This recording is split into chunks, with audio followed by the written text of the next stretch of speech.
طيب يا شباب، بما ان احنا بالفعل بدأنا نتكلم في حتة السي تي اف دي بتعمق وشفتوني انا وفريقي بدأنا ازاي، فخلينا نكمل موضوع سي تي اف ده للاخر، بحيث انه اي حد عاوز يعرف اي حاجة عن موضوع السي تي اف ابعته لي القناة وهيلاقي الموضوع اللي عايز يعرفه يعني او يستفسر عنه في فيديو لوحده في الاغلب يعني.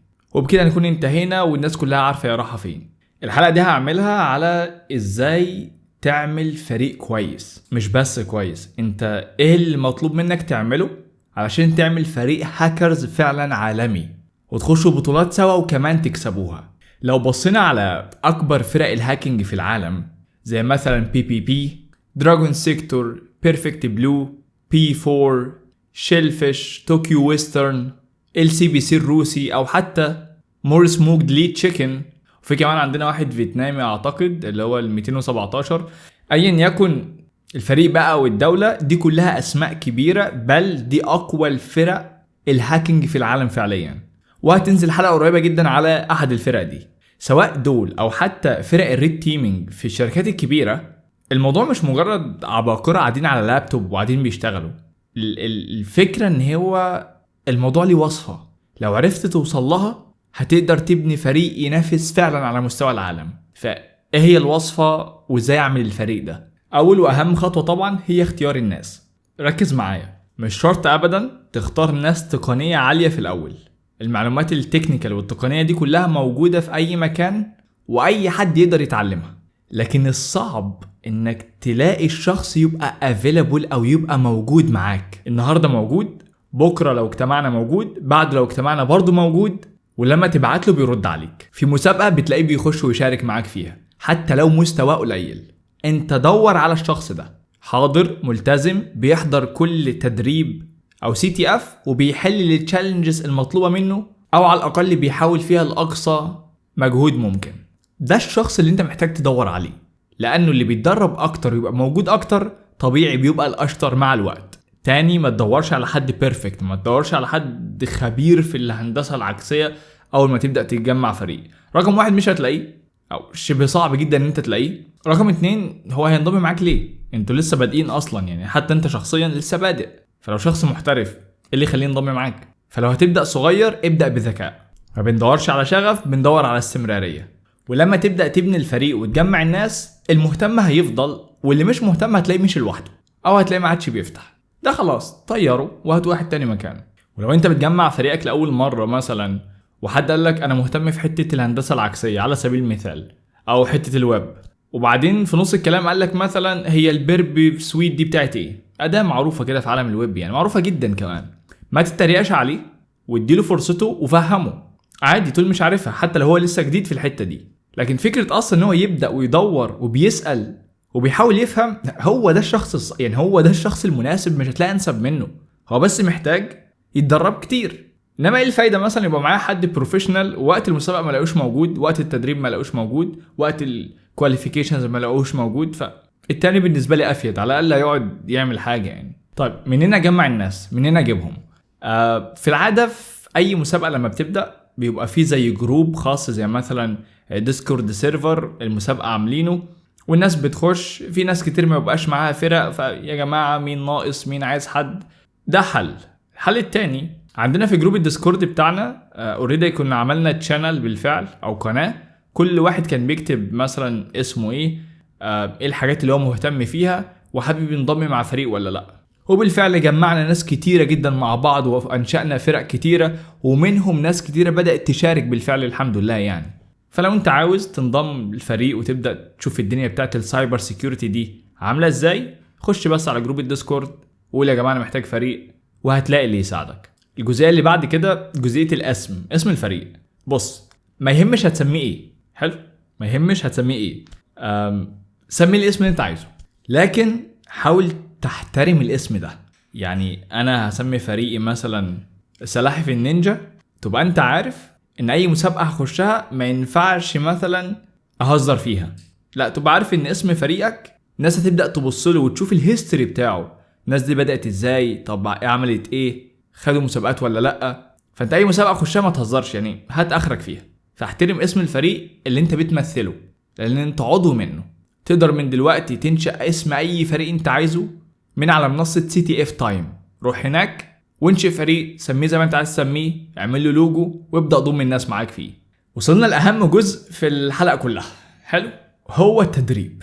اسمعني، ده اللي بيفرق الفريق الكويس عن الفريق العالمي. مش بقى فريق كويس عن فريق مش كويس، هو طبيعي انت لو ما بتتدربش هتبقى مش كويس، بس ده اللي بيفرق الشخص المحترف عن اللي هو ايه ليفل العالمي بقى. كل مرة بتحط نفسك في تشالنج بتتعلم حاجة، لازم تبقى عارف ده كويس جدا.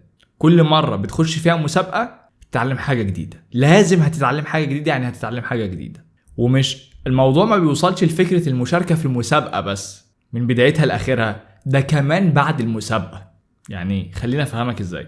انا دلوقتي شاركت في مسابقة وجيت احل تحدي ما تحلش معايا، خلاص عديته ورحت على اللي بعده اتحل الى اخره، المسابقة انتهت. بعد ما المسابقة تخلص في حاجات لو عملتها بجد هتفرق عن اي حد تاني، زي انه مثلا التحديات اللي انت حلتها، يعني انت حلتها ايه وانتهت بالفعل ونجحت فيها، هاتها وحلها تاني. لان وقت المسابقة بيبقى فيه ضغط وتوتر وكده، فانت ممكن مثلا تكون حلتها في ساعتين، لكن وانت قاعد بدون ضغط وتوتر والكلام ده كله ممكن تلاقي طريقة حل تانية تاخد 10 دقايق. فتبقى اتعلمت انه المرة الجاية لو جالي حاجة مشابهة عرفت ازاي تتحل في 10 دقايق. زي انه مثلا لو بعمل بروت فورس او تخمين على معادلة رياضية مثلا واخدت ساعة، طب ما انا ممكن استخدم كارت الشاشة فيقسمها اكتر من حاجة وتشتغل بالتوازي، فبدل ساعة تخلص في دقيقة، وبقى وفرت على نفسك مجهود ووقت. ودي الطريقة فعلا اللي انت تتعلم بيها. بس الاهم من الحتت الصغيرة دي كلها انك تدون اللي انت عملته. يعني الحل القديم تدونه، الحل الجديد تدونه، ودي بنسميها رايت ابس. حتى لو مش هتنشرها للناس تبقى ليك انت، لانه والله كذا مرة يعني التحدي بنخش مسابقة، او انا عارف ان انا حليت البتاع ده 7 مرات قبل كده، بس للاسف بحط فيه نفس المجهود بتاع 7 مرات اللي فاتوا.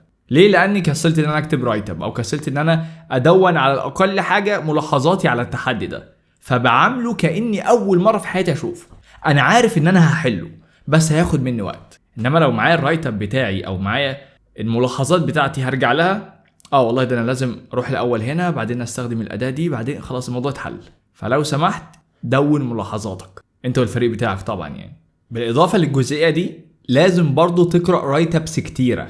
يعني التحديات بقى اللي انت ما عرفتش تحلها دي ما بتتسابش، دي بتروح، يا اما تحاول بعد المسابقه تحلها تاني فبقى التوتر عنك خف لان انت ما عرفتش تحلها وقت المسابقه، او لو ما عرفتش خالص بقى خلاص هي انت فعليا لا عارف تحلها وقت المسابقه ولا عارف تحلها بعد المسابقه. دي بتروح بقى ساعتها تقرا الرايت ابس او الفرق التانية حلتها ازاي وتبدا تحاول تحلها انت كمان. ده مش بس هيفيدك علميا، هتقولي طب ما ايه الفايده يا احمد ما هي المسابقه خلصت، لا هتستفاد، هتعرف الفرق التانية بتفكر ازاي، وخصوصا ان التحدي ده علق معاك في المسابقه وبعد المسابقه، فانت لو عرفت حله مش هتنساه تاني لانه يعتبر شبه عمل لك يعني مشكله. يعني والله افتكر في احد المسابقات زي بوينت اون، واللي انتوا عارفين طبعا ان هي مسابقه كبيره وبنتكلم على 0 دايز بقى، ما بنتكلمش على ايه تحديات من العاديه دي.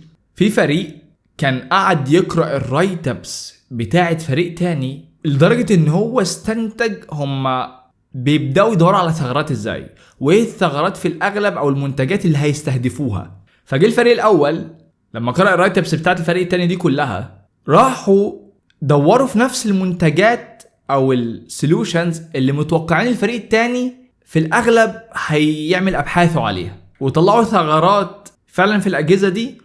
ووقت عرض المسابقه كان مع الفريق الاول الثغرات والمجهود بتاع الفريق التاني. ليه؟ لانهم درسوا طريقه تفكيرهم وتوقعوا انه في الاغلب هيلاقوا الثغرات دي في الاجهزه دي، راحوا هم لقوها الاول واتحرقت عليهم. فلو سمحت اقرا رايت ابس قدر الامكان، وما تستناش اما تحدي او مسابقه تنزل فتقرا الرايت ابس بتاعتها. الانترنت مليان رايت ابس، مليان حرفيا. بص من 2009 في رايت ابس لحد النهارده، شوف بقى في كم مسابقه اتعملت وكم واحد كتب رايت اب وكم تحدي نزل. طيب بعد كده لازم تفكر كفريق. يعني تفكر كفريق، وجودك من ضمن فريق بيلعب طبعا دور مهم. امال احنا عاملين الفريق ليه من الاول؟ لازم تشتغلوا مع بعض وتتدربوا مع بعض ويكون عندكم هدف. والله احنا عندنا هدف ان اسم الفريق بتاعنا يبقى الاول على مصر او الاول على السعودية الى اخره. فوجودك مع الفريق هيخليك دايما متحمس ويخليك تبقى عايز احسن من اسوأ واحد فيهم، ده لو ما كانش افضل حد في الفريق يعني. كل تشالنج بيجي قدامك وتحله عامله كأن هو ده الفاينل بوس، ده الوحش النهائي ولازم فعلا تنهيه، ولو انهيته هيساعد الفريق بتاعك وكلكم هتطلعوا سوا. وافتكر ان الناس اللي حواليك في الفريق هما اللي بيحددوا هتتطور ولا هتفضل مكانك. لو كله عقليته كويسة وبيشتغل على نفسه كلكم هتتطوروا. وفكرة التنوع في طرق التفكير وأساليب الحل، ما انت لما يبقى عندك 5 في الفريق وكل واحد فيهم عقليته مختلفة عن التاني، لما نيجي نحل التحدي انا نظرتي لحل التحدي ده هتبقى غير نظرتك، فلازم تتعاونوا مع بعض وتفهموا الدنيا شغالة ازاي. طيب لو انت طالب، وفي الاغلب معظمكم يعني لسه طلاب، اوازن ازاي ما بين السي تي اف وما بين الجامعة او المدرسة؟ خليها في ايام الاجازة. خلي السي تي اف من يوم الخميس والجمعة والسبت. في الفترة دي هتلاقي سي تي افس كتيرة جدا سواء محلية او دولية. ويا عم لو ما لقيتش اصلا سي تي اف مفتوحة في ايام الاجازة بتاعتك، في سي تي افس تانية كتيرة معمول لها اركايف على جيت هاب تقدر تحملها وتحلها. او بلاش دي خالص، ما في منصات كتيرة اوريدي بتبقى لايف وشغالة طول السنة زي بيكو سي تي اف، سايبر تالنت، هاك ذا بوكس، سايبر ديفندرز، الاسماء كتيرة جدا وهنعمل عليها حلقة هتنزل بعد دي. هتقولي بس انا لو اشتغلت الخميس والجمعة او يعني الويك اندز بتاعتي مش هعرف اطور من نفسي وفي فرق تانية تبقى شغالة ايام الاسبوع. صدقني اقوى فريق في العالم حرفيا في السي تي اف كان بس بيتدرب يعني في الويك اندز بتاعتهم لان هم كانوا طلاب. شوف بقى يا باشا، ما تخليش قدامك حجة، دوس وهعمل لك حلقة عنه. يلا يا عم خلي الفقير ياكل. هعمل لك حلقة كاملة عن اقوى فريق في العالم وتشوف ان هم كانوا مجرد طلاب في الجامعة وكانوش بيشتغلوا غير في الويك اندز بس، وازاي وصلوا لللقب ده. فباختصار انت محتاج ناس ديديكيتد، مش محتاج ناس عباقرة في البداية. ولو جه حد قالك انا مش فاهم الحتة دي، وحتى لو هي بيزك ما تضحكش عليه، اديله المعلومة والنصيحة وقول له طيب انت بتدرسها من هنا او اتدرب هنا او اعمل هنا، هتلاقيه بقى انسان تاني مع الوقت. محتاج ناس ديديكيتد، محتاج ناس بتحب الحاجة دي ومستعد يقعد طول اليوم مركز فيها. الملتزم هيبقى ركن معاك اساسي في الفريق. الفريق العالمي اللي انت عايز توصله بيبني بالعقلية، استمرارية، انك تظهر كل يوم، رايت ابس تقرأها وتكتبها، وبتفكيركم المختلف. ولو انت بتجمع فريق ولقيت نفسك مش معاك كل التخصصات، يعني مفيش حد بيلعب ريفيرس، مفيش حد بيلعب كريبتو، تقول لا والله اصل احنا ناقصنا واحد كريبتو فمش هنشارك. لا شارك يا باشا، شارك يا باشا. احنا كنا بنشارك في فاينلز واحنا ناقصين تخصصات عادي يعني، والدنيا كانت بتمشي وكنا بناخد مراكز اولى. فربك بيكرم، فاهم؟ انت خد الخطوه بس وابدا، ومع الوقت والله هتلاقيه هو اللي جاي لك. حتى لو كلكم ويب ابداوا عادي يا باشا. احنا كنا بنلعب ناقصين اصلا ويب، وانا حكيت القصص دي قبل كده يعني. فدوس وربنا معاكم، وان شاء الله الجيل الجديد ده كله يبقى فعلا ناس تعرف تخش مسابقات الهاكينج دي. وخد بالك كل ما العدد بيزيد بتاع الناس اللي بتعرف تتعلم سي تي اف، كل ما كانت المنافسة اشرس واحسن وجوائز اعلى. ما انت لو عندك فريق واحد بس اللي بيكسب على طول، انا كشركة ليه هحط جايزة عالية؟ انا عارف ان انا قبل ما ابدا المسابقة ان الفريق ده اللي هياخدها. انما لما يبقى في ناس كتيرة جدا بتنافس بعض، وده يطلع اول ده يطلع تاني، ده لا، ساعتها انا عايز اعرف مين احسن واحد، مين اكتر واحد تعب على نفسه السنة دي. فحتى لو في فرق من القديمة انت شايف ان هما بدأوا قبلك واحسن منك، صدقني مش دي القصة خالص. وانا حكيت لك اعتقد يعني رحلة صعودنا في وقت قصير جدا بسبب ان احنا كنا مركزين و 24 ساعة بنعمل الحاجة دي. وزي ما قلت لك انا هكمل بقية السلسلة بحيث الحلقات التانية اللي هتنزل دي تبقى فيها كل التفاصيل اللي انت محتاجها. لو عايز اتخصص في الكريبتو ابدا ازاي اظبط اللاب بتاعي، ازاي اخش في الفورنزيكس، في البون، في الويب، الادوات اللي لازم استخدمها، المواقع اللي اتدرب عليها، كل ده باذن الله ينزل يعني في الفترة دي او الاسبوع ده. فشكرا ومع السلامة.